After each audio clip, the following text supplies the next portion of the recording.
game, another defeat. This one, we talk about the circumstances of the injuries that we're going through. This one had added kind of woes, didn't it, with plenty of players not training. I think 7 or 8 players were training in the days leading up to the game, which made it really difficult. You're looking at the likes of Radu Dragusin and Archie Gray. Ange said that they literally just got out of bed recovering from the illness and pretty much went straight onto the pitch. Fraser Forster didn't even get the chance to get out of bed. He was just sick in bed the whole week. You've got players like Maddison who didn't train. I mean, a lot of players didn't train this week, which in my opinion did make the performance a bit impressive. I mean, I don't want to talk about excuses for the loss or anything like that, but you're looking at the way we started the game. We went 1-0 up. We were looking good. We were looking sharp. We were looking dangerous. But then I felt after Newcastle scored, in the last 25 minutes of that first half, they were really on top. They were opening us up at will. They probably should have scored more goals than they did. They go into half-time 2-1 up. But yeah, I mean, Isak had a gilt-edged chance that he should have put away. Anthony Gordon had pretty much a carbon copy of the chance that he did put away, and they were just opening us up. So I think going in half-time at 2-1 down probably flattered us a bit. Yeah, I mean, there was always going to be a period in the game, I felt, when Newcastle were on top and we were struggling to keep them at bay, and that did happen. But obviously the way we started the game was brilliant. And it's just a massive shame because we've started games well at home before, but the way that the win just got taken out of our sails a minute after scoring with that decision, I feel. And I've seen it again. I've taken some time to look at it.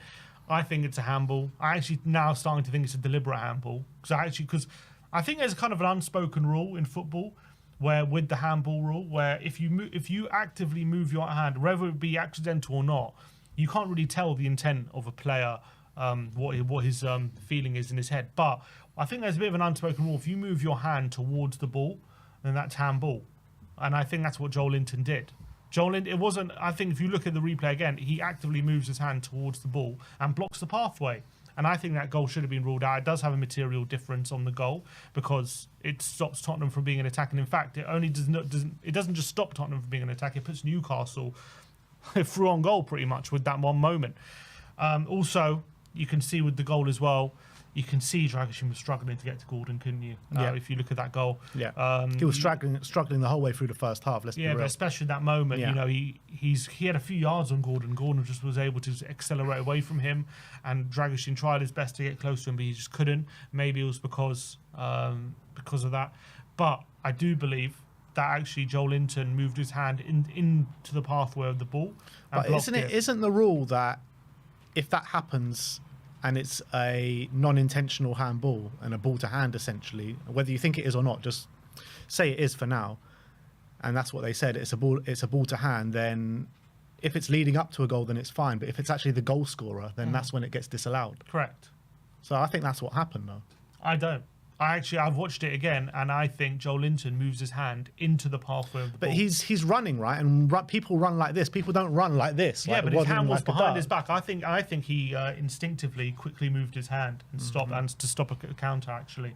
And I think, yes, he was running, but actually, again, if you watch it back, he stops just before Lucas Bergvall passes the ball. He actually stops running. He plants his foot, and his hand was behind his back, and I think instinctively pulls out. Now, granted, it's not out like this. It is by his side. It's not like tucked in, but it is by his side, right? But I think, again, I've said it. So, like, there is a bit of an unspoken rule. When you move your hand towards the ball, then handball is given. And I think, yes, by the law, technically it's still accidental. But I've seen so many penalties where, even though it's a similar thing to what happened yesterday, because they move their hand towards the ball, it's given as a handball and it's seen as deliberate. Because you can't know the intention, right, of what's in a player's head.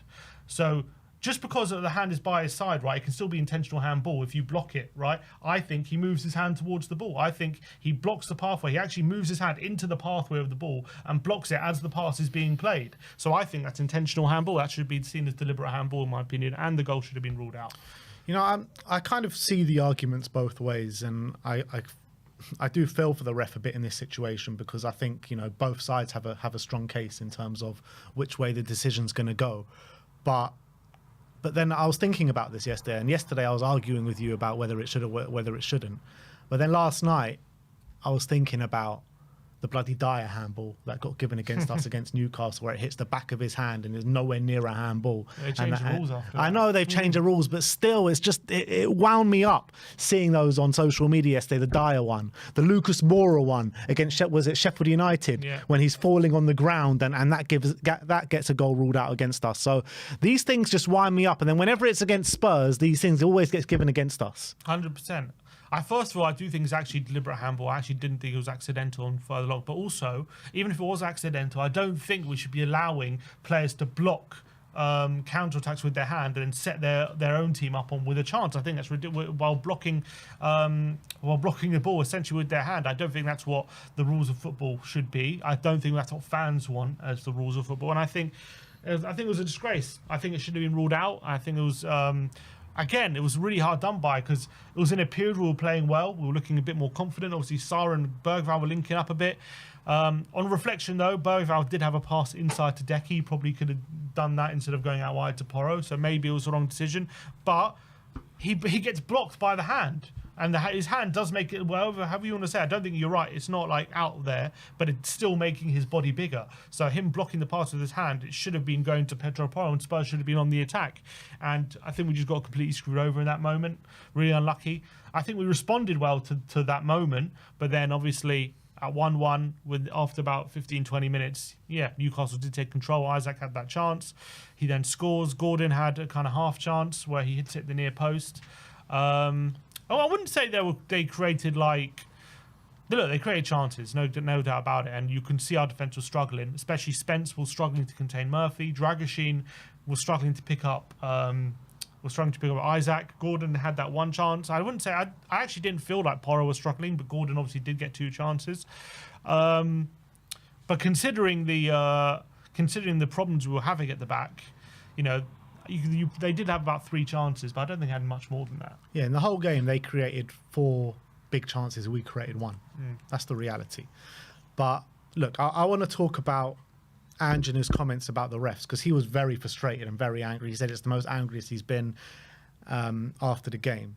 And I can really sense his frustrations, because Dan Burn and Joe Linton... First of all, Joe Linton... In the first 5-6 minutes, first 10 minutes of the game, he made 2 or 3 fouls. 2 of them didn't even get picked up by the ref. He could have even been sent off after the first 10 minutes, but he kept persisting with the fouls throughout the game. He finally got booked. In what minute did he get booked 70th? in the 73rd minute, he got booked, where he could have been sent off a long time before that. This guy is the dirtiest fucker I've seen in the Premier League this season. Every game he's at it. It's not even just this game. Every single game he's at it. And he gets booked, and he should be getting a lot more red cards than he gets, Joe Linton. And Dan Burn as well. Dan Burn should have been sent off as well. I just don't understand what the ref was watching. It felt like the ref was just playing against us yesterday. That's what it felt like. I agree with it, especially first of all, Joe Linton, I thought, I've seen it again. I don't understand why not more people are looking at that elbow he did on Bergvall. He literally, he's got a clenched fist, and he clearly elbows Bergvall. Now, I have to watch it a few more times and see if it was accidental or not, but it looks like he literally just elbows Bergvall in the back of the head off the ball for no reason, really. And I think VAR should have at least had a look at it, or at least, decided whether that was intentional or not. It looks like they just breezed over that one for no reason. You're right, but Joe Linton should have been booked at least once in the opening 10 minutes, and then maybe that changes his game, because he just kept committing fouls. How many fouls he actually made throughout the day? Well, there was 2 that never got picked up, but in terms of how many got picked up was 2, but I think there was at least 4 or 5 in there. Yeah, so he was just making so many fouls, and maybe it would have affected his game if he was on an early yellow. He couldn't make so many challenges like he was. Maybe he doesn't do that bloody elbow if he's on a yellow. And I think Dan Burn, for whatever you want to say about the Joe Linton handball, this guy has his arms like this, right? There's actually no reason for him to have his arms like that. And he actually, again, stops a counter, because Decky was in behind him if he doesn't handle the ball. That's, again, deliberate handball. I don't know why why he's not sent off. Why is not a second yellow card? I think they completely, again, got away with one. Again, that was a period of the game where we were actually playing well, and we were actually on top of them, and we were causing them, we were clearly, forcing mistakes out of them. They were making fouls, and they were making stupid decisions, and they weren't getting punished for it. And as soon as those situations ended, you know, all of a sudden Newcastle took control and then obviously took the lead in the game. But I think if those things went in for us and they got a man sent off, it could have been a very, very different game, especially how we took control of the game in the second half. So very frustrated with those decisions. I can understand why Ange's so angry, as well, also with the handball as well that led to the goal. I think I don't think I've ever seen him so fuming in a post-match interview, for sure. He said fair and equal about 9 times, I think, in that interview. Look, some people say it's a manager looking under pressure when he looks so angry and like that. But I also think he wanted to get that over, that sense of injustice for his players, because he knows how much effort they put into that game considering the circumstances. And I feel like he didn't want to focus on the fact that we lost another game. I think he wanted to focus on that. He wanted for players to feel like there was a sense of injustice in that game, because in terms of the result we got, considering the effort, there was a bit of injustice, and obviously with the referee as well. So I think he was trying to create a bit of a siege mentality with his comments.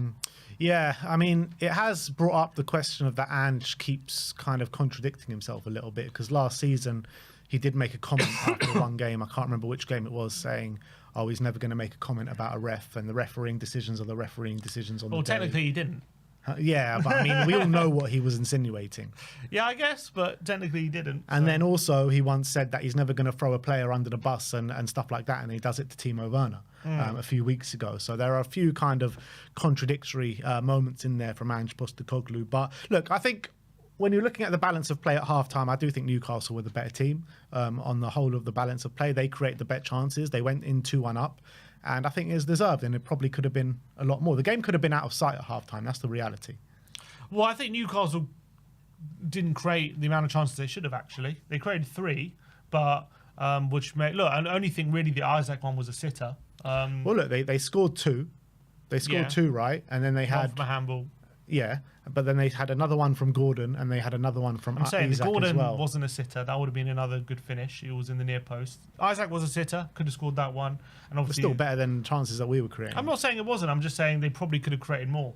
Like in that period when they were on top, they probably didn't create as much as they should. I mean, they had a 1.82 XG at halftime when we had a 0.35. Yeah, that comes from Isaac tapping it into the empty net and Isaac missing from the 6-yard box. Yeah, I'm just saying they could have created more. In my point, it wasn't like. It wasn't as if they could have had 5 goals, is my point. They could have. They had 3 chances. They scored 2 of them, and they missed one really gilt-edged one.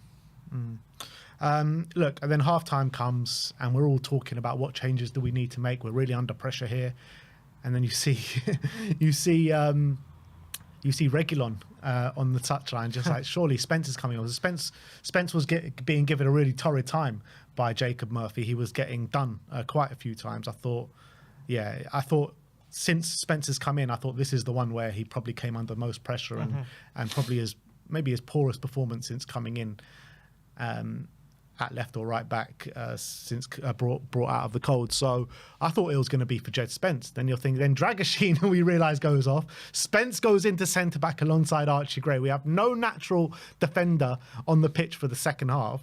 And they troubled us a lot less in the second half than they did in the first half. I thought Spence was a lot better at Dragoshin at centre-back, and he played pretty well, Spence, in the second half.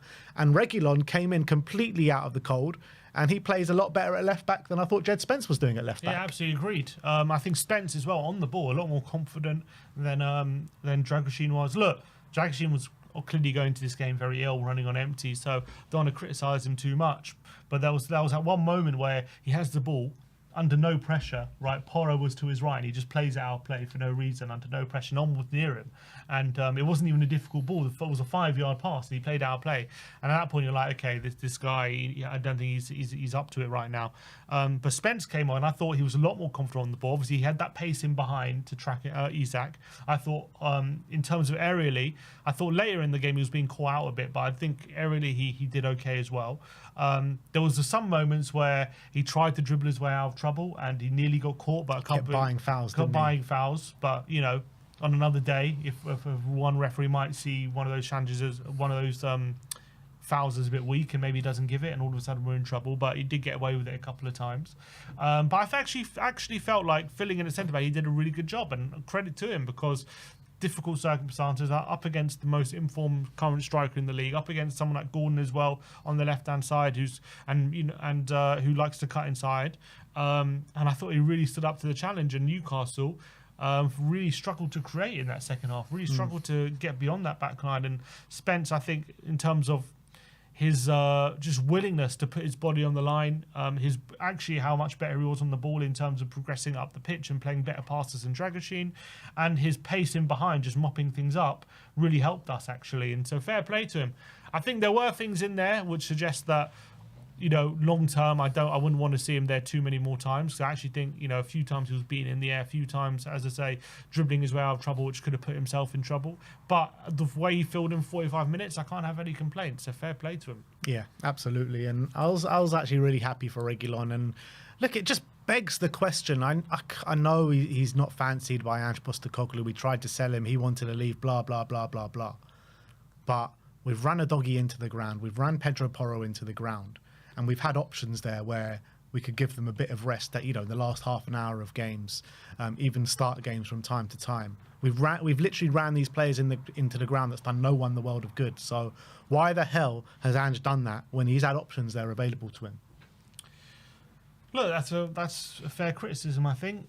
Clearly, Udogie's played the most minutes for us this season, and what we ask of our fullbacks, you know, he struggled with that workload, I think, clearly. That Reguilon performance yesterday was not a performance like saying you're so bad you cannot step foot on the pitch. And that's pretty much how we've been treating him. Yeah, because he doesn't want to be here, and we don't want him here. Yeah, so but he is here. He is here, and we're paying him wages. I know, but we, at the end of the day, we try to get rid of him, right? How much is a player bought into what you're trying to do? I know he's on training every day because obviously we're paying him to train, but can you rely on a player in that kind of situation to step in? Obviously, but it's got to be better than running a player into the ground. Well, obviously we've had Spence. Obviously Reguilon's not in the Europa squad. We can't play him in the Europa. Neither is Spence, right? So you're saying should we play him in the Premier League? Well, we haven't been playing Spence in the Premier League, so there's already a player there that could have had more game time than him. Yeah, so, I'm talking about both of them, to be honest. Yeah, I don't disagree. They probably both should have had more game time at this point because obviously Gray's been filling in at fullback. He's been playing in Europe. Only played once in the Premier League at fullback, though, and that was against Bournemouth. But I think when they've both been there, especially Spence, I don't really see why we haven't used him a bit more. Clearly, he just felt like I don't know. I'm not on the training ground. I don't know why he hasn't used them more. Obviously, it was last chance saloon yesterday. It was literally we chose Reguilon because we had no one else, and he was the only one that we could pick there. And look, maybe he surprised Ange. Maybe he surprised a few people with a decent performance and actually did quite well. But maybe he should have used them earlier. I think the fact that Udogie's injured, I think there's some fair criticism of Ange that he's played I don't like much. the comments from Ange as well. We were speaking about Spence. I think it was before this game or after the last game. It was in the last week. And he was saying that, you know, Spence is doing really well, but he's only got this chance and he's taken this chance. He's only got this chance because of the injuries. And I'm thinking, why has he only got the chance because of the injuries when you've got him as an option and he train and you keep saying he's training really well? He impressed so well in pre-season. Like, why is he only getting a chance because of injuries? It just doesn't make sense to me. And I think I just think it's a clear mismanagement of the squad. Clear. Yeah, I think the fact that Udogie's injured is true, and obviously Porro's also been running on empty for a while. I think the idea was going into the season. I think it was clear as well that obviously Spence was an option, but he felt like he would play Porro and Udogie in the Premier League, and then he would play Gray plus one of Udogie and Porro in the Europa League. That's how he thought, and then Gray and Porro would play one week, and then Gray and Udogie would play the other Europa League game, and that's how he was managing it because Jed Spence was in the Premier League team. But Spence, whenever he's come in, has shown he can do a job in these Premier League games. I don't know why he hasn't played in more Premier League games, especially when Udogie's or Porro have been playing in Europa League. But that's the decision he took, and I think he definitely should have played them more. I think that's clear. Yeah. Let's talk about Porro actually, because I thought it was his best performance for a while. He was actually putting crosses bang on the mind. That assist for Solanke's goal in the first few minutes was absolutely brilliant. Yeah. What a cross, bang on the money. Great diving header for Solanke, who was also brilliant in the game yesterday, I thought. And he was putting in those crosses a few times yesterday, Porro, wasn't he? And I felt like it was the first time this season, pretty much, that we were constantly looking for Dom Solanke in his head.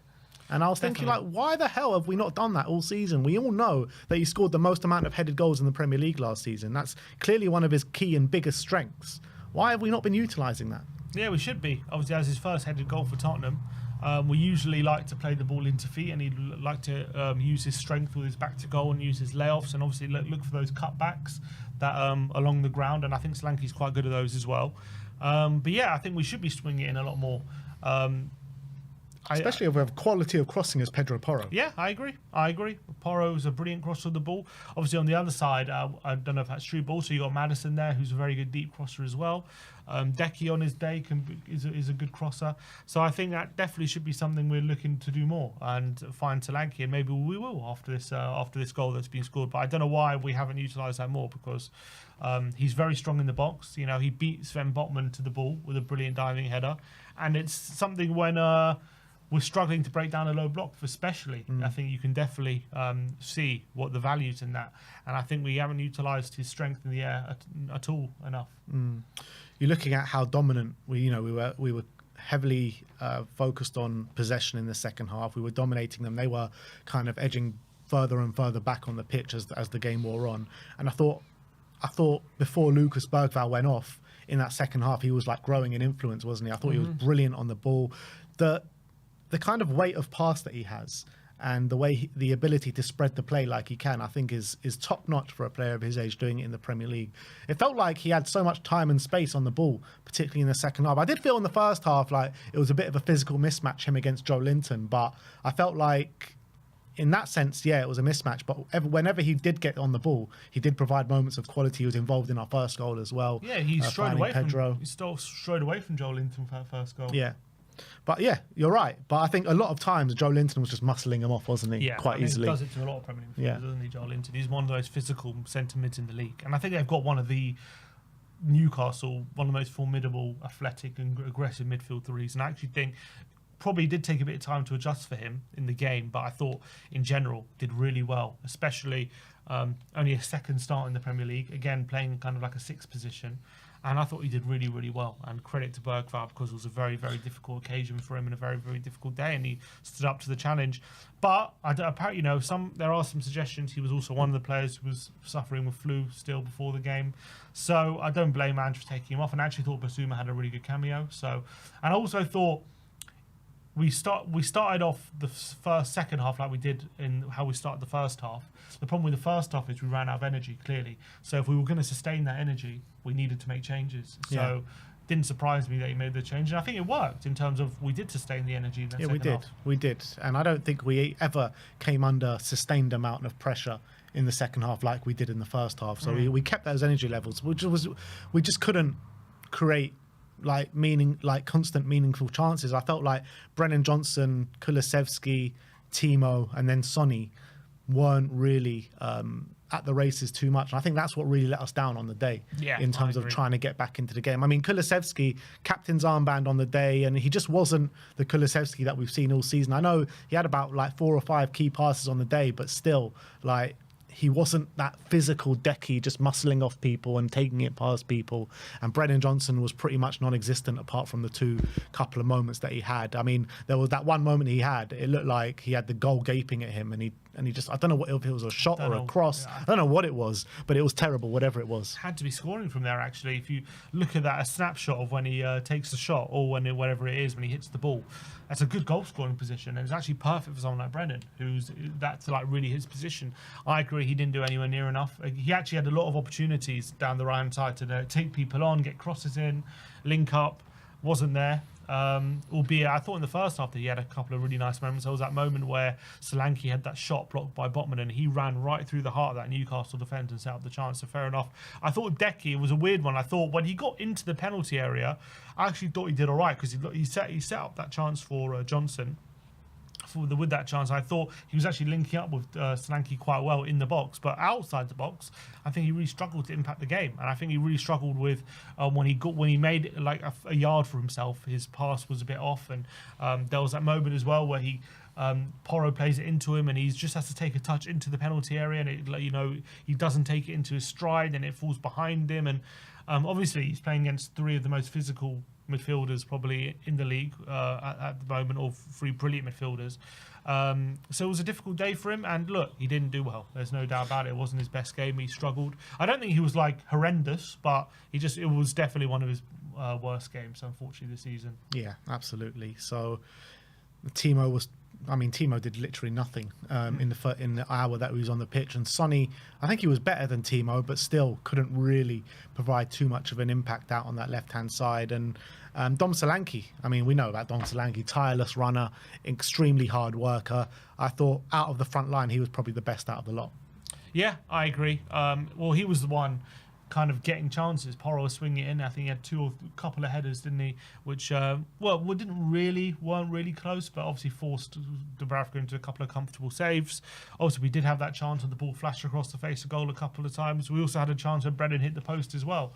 So we did have openings. We didn't have, I would say, clear cut chances. Look, Newcastle, when they do sit back, we've seen it how many times this season. When they played Arsenal, they just sat back and Arsenal couldn't do anything. They just couldn't break them down. They can be a very solid unit when they get into that mode.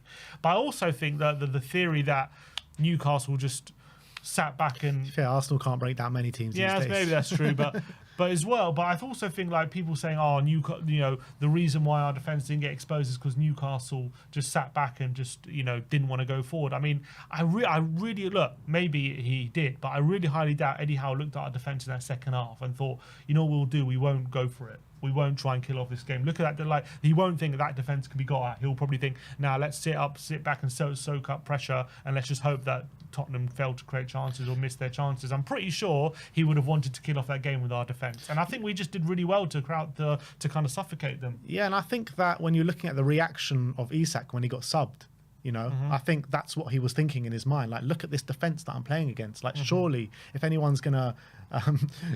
literally go through the heart of that defence and get the goals, it's going to be me. Exactly. And I felt like he was very frustrated because he's coming up against a makeshift defence, and he thought this is a great opportunity to get some numbers up. And also, that's what I've seen from them in their last few games. They beat Ipswich and Leicester 4-0. Against United, they didn't stop going for goals. They kept going for more and more goals, and they could have had 3 or 4 or 5 if they didn't miss a few chances.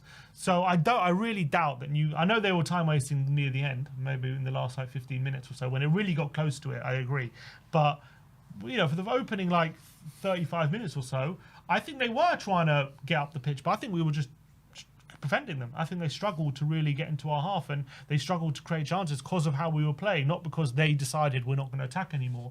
I just think that would have been a silly tactic from them given how our backline was looking. Yeah, it's just unfortunate that we just couldn't hurt them as much as maybe the dominance showed in that second half. That's the reality. Yeah. And I think on the balance of play, I think...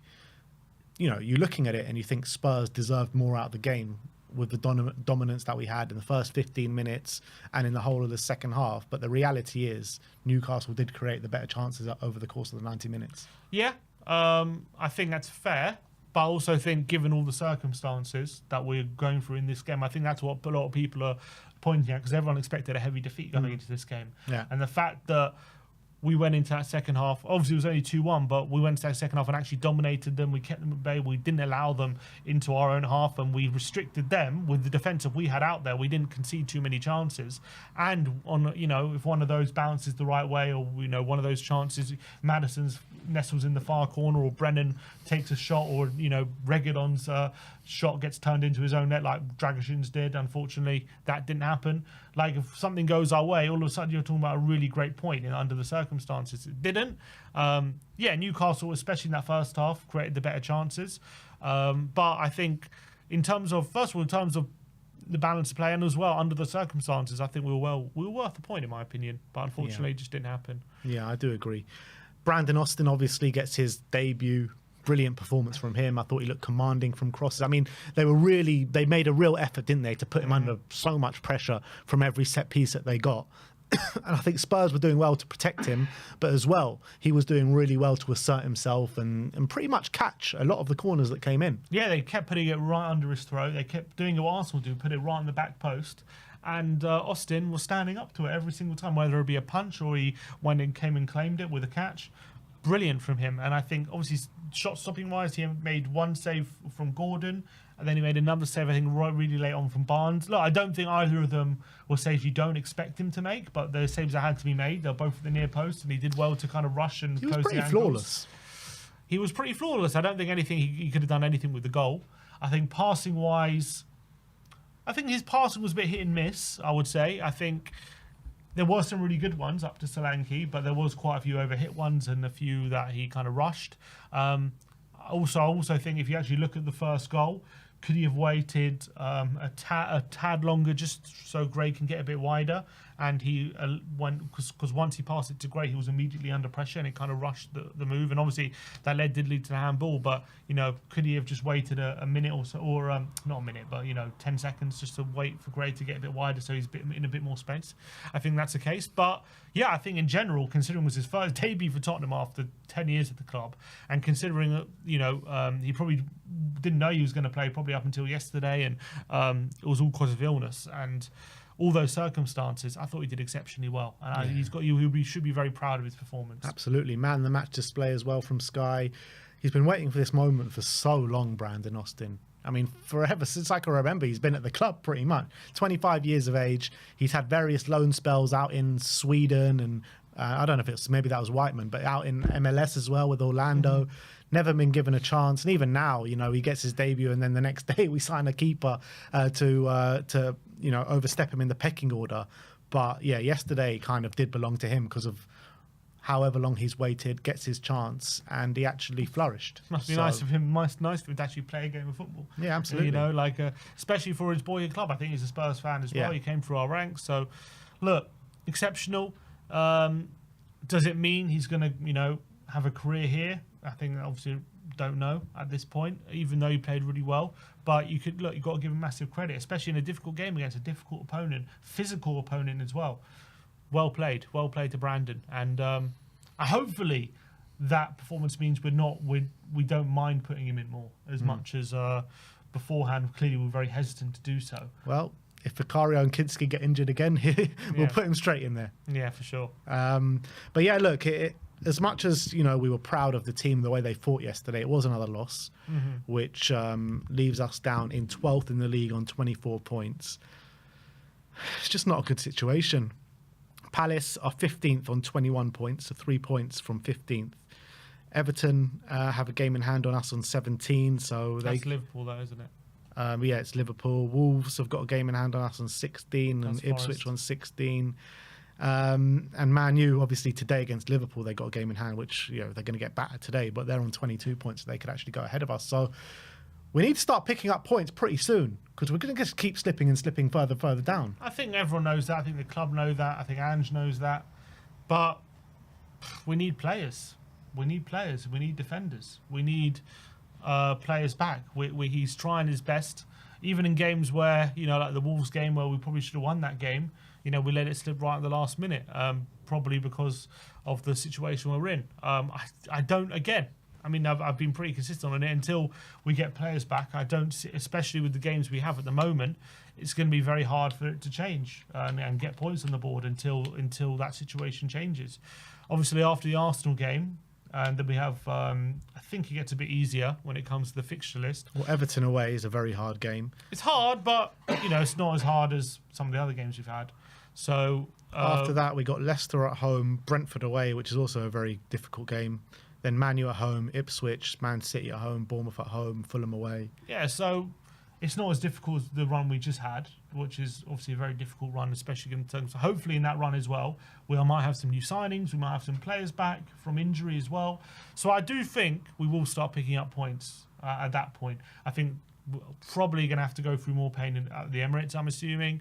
And we have to try and see if we can keep the game competitive on Wednesday in the Carabao on the first leg. Just try and get away with either a draw or a loss by one or whatever. Just give our all to try and keep that game going until Anfield.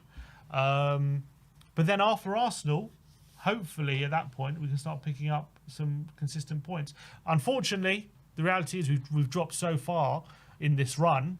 It's going to be difficult to claim anything back in this Premier League season right now because we've the games we've lost, and I think our only chance of European football next year is to win a trophy. That's our only chance. But I think I still believe that we have a good chance in these cups. I think we can be a good cup team. I think Europa League is still a good opportunity for us, and I still think Ange is the guy to take us to it.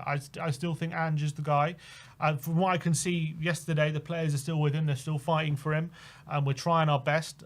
I still think that we can win games once our players are back fit.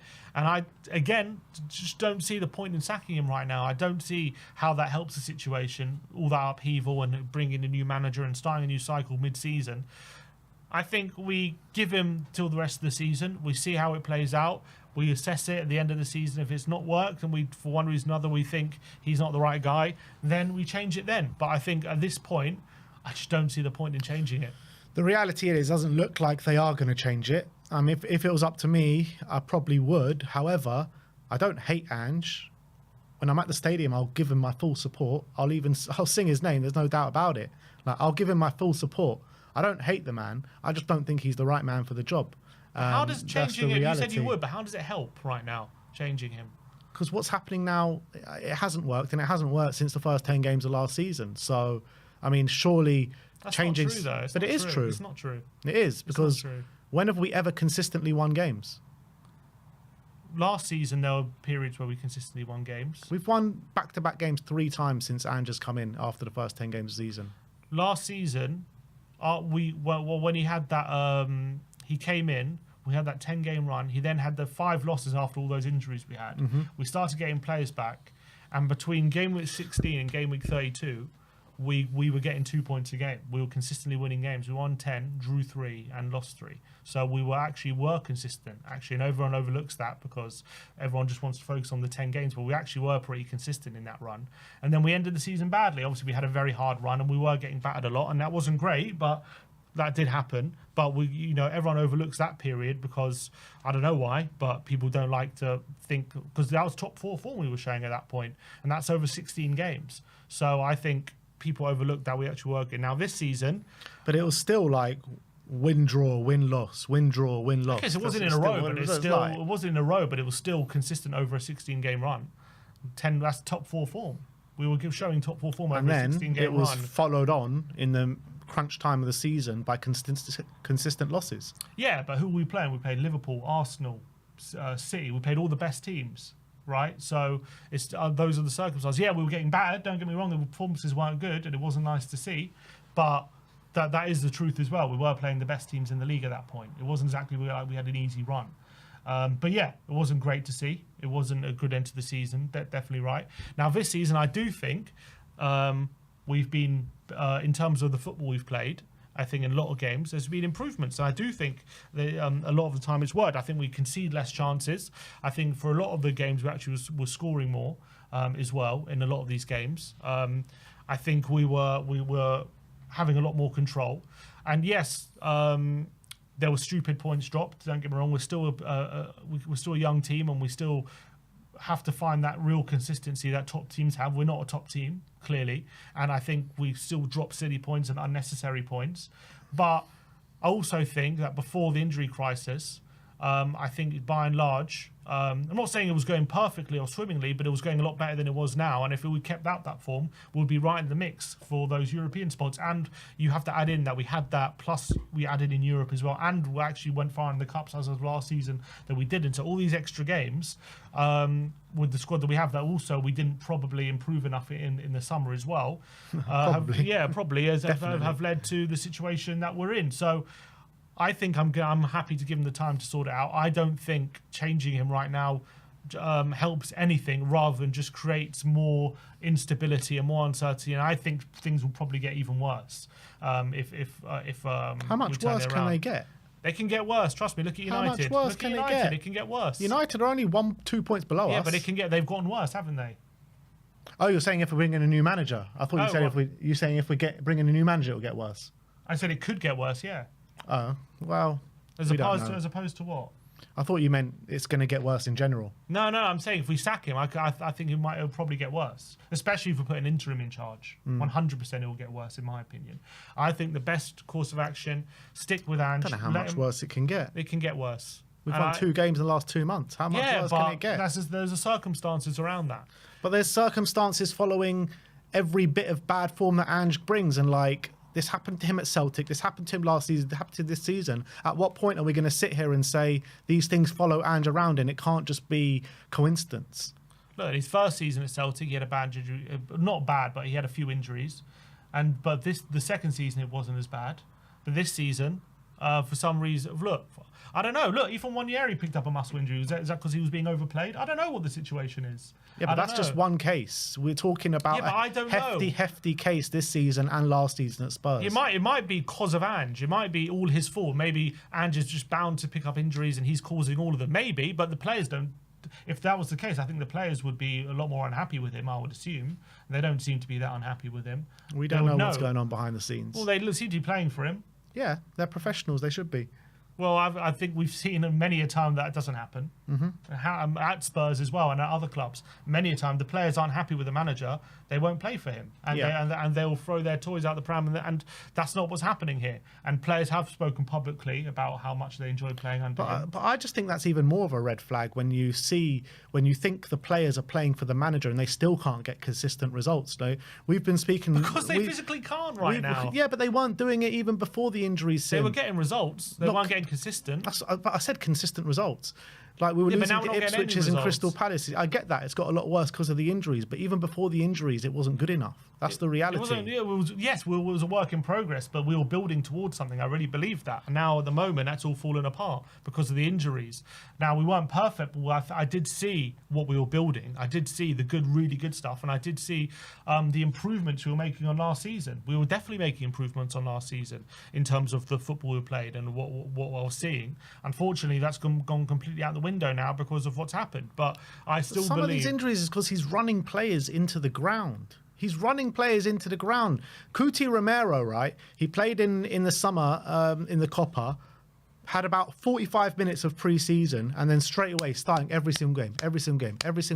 Destiny Udogie had surgery on his quads, hardly had a pre-season, pretty much didn't have a pre-season, and then straight away starting every single game. He was managing Europa that League, situation. this, that, he was taking Europa him off League. early. He was managing that. He was paying him for an hour, then he paid him for 70, then he gave him 90. It wasn't enough though, was it? It wasn't enough because you've got Reguilon there and you've got Spence there, and he refused to play them. He was been rotating. When we had a full squad, he was rotating. Hardly. He was.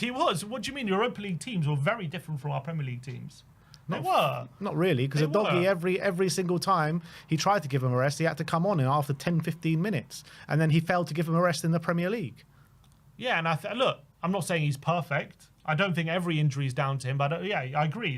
There's valid criticism. I'm not saying all criticism is invalid. I'm just saying I'm not willing to sack him over these things. Right? I think there are definitely circumstances that he needs to improve on, and for sure he needs to improve on certain things. I'm not saying that some of the criticism is not invalid or not right, and you can criticize him, fair enough. And I think, you know, he deserves criticism in some aspects. I'm just not willing to sack him over those things necessarily. I think he can work those things out. I think maybe this run of form can show him that he can play Spence and Reguilon more, and maybe he'll start to do that. Should have known that before all this happens, though. It's not just okay, fine, because it's hurt our season. Well, I think the amount of injuries is not just because of him. I don't think all these injuries are just down to him. A lot of them are not down to him as well. So it's not all his fault. But the fullbacks are a very taxing position, right? In our system, in any system, but particularly in our system with the amount of running that they have to do. He needs to know that. And he needs to know that you've got other fullbacks there that you can use. And he neglected that massively this season. And it's put us in a really bad situation. Yeah, but it's not the fullbacks, it's the centre-backs that really cost us. I think he has been rotating the centre-backs. And I think that's the one that's really cost us. Mickey van der Ven came back from a hamstring injury, and he got a hamstring injury in the very game he brought him back. And in that very game, in the post-match interview, he said he was a risk to play. Yeah, because we just got Ben Davies injured the game before, so he made a judgment call. Obviously, he gets the from the medical staff, right? He gets an assessment. They make the decision together.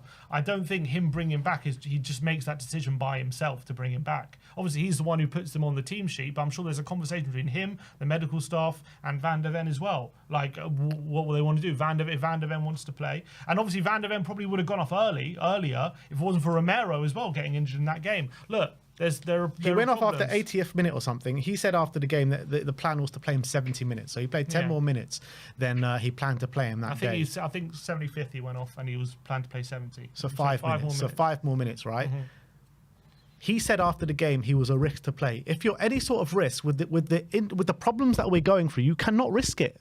You cannot risk it because it's going to hurt your season long term. It's easy to say that, but they made a judgment call. I don't know. I'm not. And clearly, Ange is the one that makes the decision at the end of it. They would have known all the situations coming into it. Ange is the final decision maker, right? So Ange should be making a decision that errs on the side of caution when he knows the situation that we're in, and that's the reality. Maybe you're right, and maybe that cost us for sure. But that's because he wanted to win the game, and that's because he was trying to get the points. And a lot of, if he would have rested him and we would have lost, people would have said, "Oh, I don't think anyone would have given him any grace for having Van der Ven on the bench for that game." If they would have said, "If he's fit enough to play, you play him." They would have said that, and you still would have criticised him. So I get it. He risked it, and it went against him. But again, I'm willing to give him the time to turn it around, and I think he can turn it around. And I think we can start winning games again once we get our players back. And I don't think all the injuries are down to him. All right, let's move on. That is the match review. We've got a couple of super chats to get through.